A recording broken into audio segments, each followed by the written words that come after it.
Students, ಈಗ ಆ 4 ಥಿಯರಿನಲ್ಲಿ ಐಗನ್ಸ್ ಪ್ರಿನ್ಸಿಪಲ್ನ ಡೀಟೇಲಾಗಿ study ಮಾಡೋಣ ಅಂತ ಹೇಳಿದೆ. ಯಾಕೆ ಅಂದರೆ 2 ಫೆನಾಮಿನನ್, ಒಂದು ಡಿಫ್ರಾಕ್ಷನ್, ಐಗನ್ಸ್ ಪ್ರಿನ್ಸಿಪಲ್ ಯೂಸ್ ಮಾಡಿಕೊಂಡು ಎಕ್ಸ್ಪ್ಲೈನ್ ಮಾಡೋದು, ಇನ್ನೊಂದು ಪೋಲರೈಸೇಷನ್, ಎಲೆಕ್ಟ್ರೋಮ್ಯಾಗ್ನೆಟಿಕ್ ವೇವ್ ನೇಚರ್ ಅಂದರೆ ಟ್ರಾನ್ಸ್ವರ್ಸ್ ನೇಚರ್ನ ಎಕ್ಸ್ಪ್ಲೈನ್ ಮಾಡಿಕೊಂಡೇ ನಾವಿಲ್ಲಿ ಡಿಸ್ಕಸ್ ಮಾಡ್ತಾ ಹೋಗ್ತೀವಿ.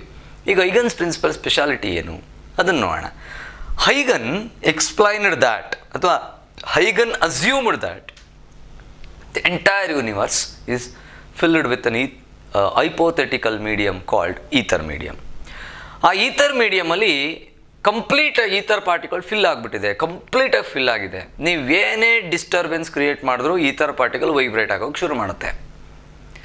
ಹಾಗೆ ಶುರು ಆಗುವಂಥ ವೈಬ್ರೇಷನ್ಸು, ಆ ಈಥರ್ ಪಾರ್ಟಿಕಲ್ ಏನು ಆಸಲೇಟ್ ಆಗ್ತಾ ಇರುತ್ತೆ about their mean position, they will not move, they always vibrate about their mean position.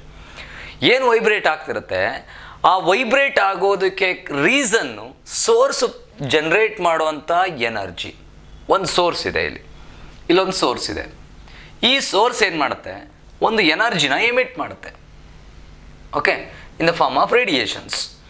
ಈ ಎನರ್ಜಿ ಇದ್ರ ಸುತ್ತ ಇರುವಂಥ ಈಥರ್ ಪಾರ್ಟಿಕಲ್ನ ಡಿಸ್ಟರ್ಬ್ ಮಾಡೋಕ್ಕೆ ಶುರು ಮಾಡುತ್ತೆ. ಆ ಡಿಸ್ಟರ್ಬ್ ಮಾಡೋಕ್ಕೆ ಶುರು ಮಾಡಿದಾಗ ಎಲ್ಲ ಈಥರ್ ಪಾರ್ಟಿಕಲ್ ವೈಬ್ರೇಟ್ ಆಗ್ತಾ ಇರುತ್ತೆ. ಆದರೆ ಒಂದು group of ether particle, some of the particles vibrate, ನೋಡಿ, some of the particles vibrate about their mean position in phase. ಅಂದರೆ ಎಲ್ಲ ಪಾರ್ಟಿಕಲ್ಸು ಕೂಡ ಒಂದೇ ಸತಿ ಆರಿಜಿನೇಟ್ ಆಗುತ್ತೆ, ಒಂದೇ ಸತಿ ಶುರು ಆಗುತ್ತೆ ಆಸಲೇಟ್ ಆಗೋಕ್ಕೆ, ಮ್ಯಾಕ್ಸಿಮಮ್ ಆಗುತ್ತೆ ಒಂದೇ ಸತಿ, ಮತ್ತೆ 0ಗೆ ಬರುತ್ತೆ. ಅಂದರೆ ಇನ್ ಫೇಸ್ ಡಿಫ್ರೆನ್ಸ್ ಇರೋದೇ ಇಲ್ಲ. ಸೊ ಆ ಥರ ವೈಬ್ರೇಟ್ ಆಗ್ತಾ ಇರುತ್ತೆ ಕೆಲವೊಂದು ಈಥರ್ ಪಾರ್ಟಿಕಲ್ಸು. ಆ ಎಲ್ಲ ಈಥರ್ ಪಾರ್ಟಿಕಲ್ಸ್ನೂ ಕೂಡ ನಾವು ಒಂದು ಜಾಯಿನ್ ಮಾಡಿ ಒಂದು ಲೋಕಸ್ನ ಡ್ರಾ ಮಾಡಿದ್ರೆ, this is a locus. The locus of all these ether particles ಏನಿದೆ, this is called wave front ಅಂತ ಕರೀತಾರೆ. So what is wave front? Wave front is a locus of all ether particles which are vibrating in phase. Remember the concept. All ether particles are vibrating, but they are vibrating with in phase ಅಥವಾ without phase difference. Phase difference ಇರೋದಿಲ್ಲ. ಆಸಲೇಟ್ ಆಗ್ತಿದೆ ಅಂತಂದರೆ ಆ ಆಸಲೇಟ್ ಆಗ್ತಿರುವಂಥ ether ಪಾರ್ಟಿಕಲ್ಗೆ ಒಂದು speciality ಇರುತ್ತೆ. ಅದನ್ನೇ eigen explain ಮಾಡ್ತಾರೆ. ಅದರ ಐಗನ್ಸ್ ಪ್ರಿನ್ಸಿಪಲ್ನ ಮೊದಲನೇ ಎಕ್ಸ್ಪ್ಲನೇಷನ್ ಅದನ್ನೇ, ಆಯಿತಾ? ಏನು ಅಂದರೆ, ಯಾವ್ಯಾವ ಈಥರ್ ಪಾರ್ಟಿಕಲ್ಲು ವೇವ್ ಫ್ರಂಟ್ ಮೇಲಿದೆಯೋ, ಪ್ರೈಮರಿ ವೇವ್ ಫ್ರಂಟ್ ಮೇಲೆ, this is called primary wave front. After next ಇನ್ಸ್ಟೆಂಟಲ್ಲೇ ಸಿಗುವಂಥ ವೇವ್ ಫ್ರಂಟ್, ಸೋರ್ಸ್ ಆದಮೇಲೆ ಸಿಗುವಂಥ ವೇವ್ ಫ್ರಂಟ್. ಈ ವೇವ್ ಫ್ರಂಟ್ ಏನಿದೆ, ಈ wave front, this is a wave front, isn't it? ಈ ವೇವ್ ಫ್ರಂಟ್ ಎಲ್ಲ ಕಡೆನೇ ಹೀಗೆ ಹೋಗ್ತಾ ಇರುತ್ತೆ, ಎಲ್ಲ ಕಡೆ. ಈ ವೇವ್ ಫ್ರಂಟ್ ಮೇಲಿರೋ ಈಥರ್ ಪಾರ್ಟಿಕಲ್ಸು ಸೆಕೆಂಡರಿ ಸೋರ್ಸಸ್ ಥರ ಬಿಹೇವ್ ಮಾಡೋಕ್ಕೆ ಶುರು ಮಾಡಿಬಿಡುತ್ತೆ. Secondary sources like this. ಅಂದರೆ they starts vibrate, they starts create a vibration around it. These waves originated from the secondary sources are called secondary wavelets ಅಂತ ಕರೀತಾರೆ. Secondary wavelets ನೆನ್ಪಿಟ್ಕೊಳ್ಳಿ. This is the first principle. ಏನು first principle of the Huygens principle? All the ether particles which are present on the primary wave front are acts like a secondary sources. Very very important.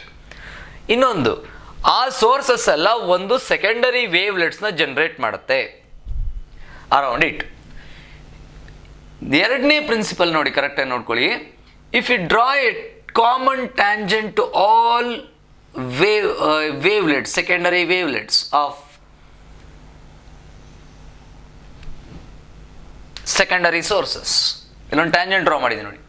This tangent is a new wave front. ಇದನ್ನು secondary wave front ಅಂತ ಕರೀತಾರೆ. Secondary wave front, new wave front will generates. That means ಇಲ್ಲಿರುವಂಥ ether particles vibrate ಆಗೋಕ್ಕೆ ಶುರುವಾಗುತ್ತೆ. again. This is the second principle. That means if we draw a common tangent to the secondary wavelets, that will gives a new wave front called secondary wave front. So this is the second principle. ಆಯಿತಾ? Huygens ಪ್ರಿನ್ಸಿಪಲಲ್ಲಿ ಎರಡು ನಾನು ಹೇಳಿದ್ದೀನಿ. ಮೊದಲನೇದು primary ಏನು wave front ಏನಿದೆ, ಆ wave front ಮೇಲಿರುವಂಥ particles, ether particles ಎಲ್ಲ ಸೆಕೆಂಡರಿ ಸೋರ್ಸಸ್ ಥರ ಆ್ಯಕ್ಟ್ ಮಾಡೋಕ್ಕೆ ಶುರು ಮಾಡುತ್ತೆ. ಆ ಸೆಕೆಂಡರಿ ಸೋರ್ಸಸ್ ಜನರೇಟ್ ಮಾಡೋ ವೇವ್ಲೆಟ್ಸ್ ಏನಿದೆ, ಸೆಕೆಂಡರಿ ವೇವ್ಲೆಟ್ಸು, ಆ ವೇವ್ಲೆಟ್ಸ್ ಒಂದು ಕಾಮನ್ ಟ್ಯಾಂಜೆಂಟ್ನ ಡ್ರಾ ಮಾಡಿದ್ರೆ ಆ ಕಾಮನ್ ಟ್ಯಾಂಜೆಂಟು ಸೆಕೆಂಡರಿ ವೇವ್ ಫ್ರಂಟ್ನ ಕ್ರಿಯೇಟ್ ಮಾಡುತ್ತೆ, ಅಂದರೆ ಪ್ರೊಡ್ಯೂಸ್ ಮಾಡುತ್ತೆ. ಹೀಗೇನೆ ಒಂದೊಂದು ಈಥರ್ ಪಾರ್ಟಿಕಲ್ಸು ವೈಬ್ರೇಟ್ ಆಗುತ್ತೆ, ವೇವ್ ಫ್ರಂಟ್ ಜನರೇಟ್ ಮಾಡುತ್ತೆ, ವೇವ್ಲೆಟ್ಸ್ ಕ್ರಿಯೇಟ್ ಮಾಡುತ್ತೆ, ನೆಕ್ಸ್ಟ್ ವೇವ್ ಫ್ರಂಟ್ ಕ್ರಿಯೇಟ್ ಆಗುತ್ತೆ. ಹೀಗೆ ವೇವ್ ಫ್ರಂಟು ಪ್ರೊಪಗೇಟ್ ಆಗೋಕ್ಕೆ ಶುರು ಮಾಡುತ್ತೆ. This is the principle of Huygens principle. ಇಲ್ಲಿ ವೇವ್ ಫ್ರಂಟ್ ಕಾನ್ಸೆಪ್ಟ್ನ ಎಕ್ಸ್ಪ್ಲೈನ್ ಮಾಡ್ತಾರೆ, ಕರೆಕ್ಟ್ ಅರ್ಥ ಮಾಡ್ಕೊಳ್ಳಿ. Wave front is a locus of all ether particles which are vibrating in phase. Remember, ನೆನ್ಪಿಟ್ಕೊಳ್ಳಿ. ಯಾವ್ಯಾವ ಥರ ವೇವ್ ಫ್ರಂಟ್ ಜನರೇಟ್ ಆಗುತ್ತೆ ಅಂದರೆ, ಒಂದು ಪಾಯಿಂಟ್ ಸೋರ್ಸ್ ಇದ್ದರೆ ಅಲ್ಲಿ ನಮಗೆ ಒಂದು ಸ್ಪೆರಿಕಲ್ ವೇವ್ ಫ್ರಂಟ್ ಜನರೇಟ್ ಆಗುತ್ತೆ. This is a spherical wave front, ಎಲ್ಲ ಕಡೆನೂ ಇರುತ್ತೆ. ಹೀಗೆ this is a spherical wave front, ಒಂದು ಪಾಯಿಂಟ್ ಸೋರ್ಸ್ ಇದ್ದರೆ, ಆಯಿತಾ. ಒಂದು ಲೀನಿಯರ್ ಸೋರ್ಸಸ್ ಇದ್ದರೆ, ಅಂದರೆ ಪಾಯಿಂಟ್ ಸೋರ್ಸಸ್ನೆಲ್ಲ ಒಂದು ಲೈನಲ್ಲಿ ಜೋಡಿಸ್ಬಿಟ್ರೆ ನಮಗೊಂದು ಸಿಲಿಂಡ್ರಿಕಲ್ ವೇವ್ ಫ್ರಂಟ್ ಸಿಗುತ್ತೆ. This is a cylindrical wave front. It's very very important this one. There are 3 types of wave front. One is plane wave, one is spherical wave front, another one is cylindrical wave front. Another one is if the light wave is coming from infinite distant source, then this is a plane wave front. ನೋಡಿ, ಇಲ್ಲಿರೋ ether particle vibrate ಆಗೋಕ್ಕೆ ಶುರುವಾಗುತ್ತೆ. ಇದು ವೇವ್ಲೆಟ್ಸ್ನ create ಮಾಡುತ್ತೆ. ಈ ವೇವ್ಲೆಟ್ಸ್ಗೆ ಮತ್ತೆ tangent draw ಮಾಡ್ತೀವಿ, ಇನ್ನೊಂದು ವೇವ್ ಫ್ರಂಟ್ ಕ್ರಿಯೇಟ್ ಆಗುತ್ತೆ, ಮತ್ತೆ ವೇವ್ಲೆಟ್ಸ್ನ ಕ್ರಿಯೇಟ್ ಮಾಡುತ್ತೆ. ಈ ವೇವ್ಲೆಟ್ಸ್ಗೆ ಇನ್ನೊಂದು ಟ್ಯಾಂಜೆಂಟ್ ಡ್ರಾ ಮಾಡ್ತೀವಿ, ಇನ್ನೊಂದು ವೇವ್ ಫ್ರಂಟ್ ಕ್ರಿಯೇಟ್ ಆಗುತ್ತೆ. These are all plane wave front. This is spherical wave front. Spherical. This is cylindrical wave front. Cylindrical. And this one is plane wave front.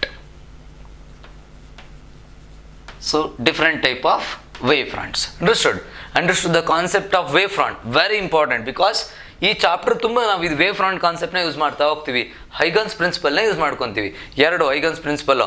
ಒಂದು ಏನು primary wave front ಇದೆಯಲ್ಲ, ಅದ್ರ ಮೇಲಿರೋ ether particle ಎಲ್ಲ secondary sources ಥರ behave ಮಾಡೋಕ್ಕೆ ಶುರು ಮಾಡುತ್ತೆ. ಒಂದು. ಎರಡನೇದು, ಆ ಸೆಕೆಂಡರಿ ಸೋರ್ಸಸ್ ಜನರೇಟ್ ಮಾಡೋ ವೇವ್ಲೆಟ್ಸ್ಗೆ ಒಂದು ಕಾಮನ್ ಟ್ಯಾಂಜೆಂಟ್ನ ಡ್ರಾ ಮಾಡಿದ್ರೆ ಹೊಸ ಒಂದು ವೇವ್ ಫ್ರಂಟ್ ಕ್ರಿಯೇಟ್ ಆಗುತ್ತೆ. ಇದು ಸೆಕೆಂಡ್ ಪ್ರಿನ್ಸಿಪಲ್. ಅರ್ಥ ಆಯ್ತಲ್ಲ?